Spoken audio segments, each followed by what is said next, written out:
শতবর্ষে কালীতলা হরিসভা দুর্গোৎসব তার স্মরণে উক্ত দুর্গাপূজা কমিটির উদ্যোগে একটি স্বেচ্ছা রক্তদান শিবির হয়ে গেল 23 আগস্ট রবিবার। স্থানীয় একটি বেসরকারি লজে এই স্বেচ্ছা রক্তদান শিবির অনুষ্ঠিত হয়। এই রক্তদান শিবিরের উদ্বোধন করেন শহরের বিশিষ্ট চিকিৎসক সত্যসুন্দর নন্দী।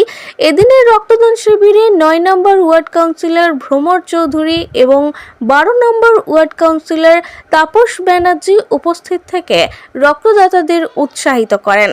রক্ত এক অমূল্য সম্পদ। এই রক্ত যেমন তৈরি করা যায় না, তেমনি অন্য কোনো উপায়ে রক্ত পাওয়াও যায় না। মুমূর্ষ রোগীর প্রাণ বাঁচাতে মানুষের স্বেচ্ছা রক্তদানের উপর নির্ভর করতে হয়।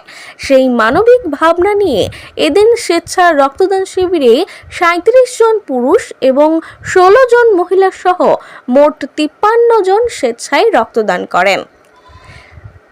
বাঁকুড়া থেকে সুনীল দাসের রিপোর্ট, RLM নিউজ।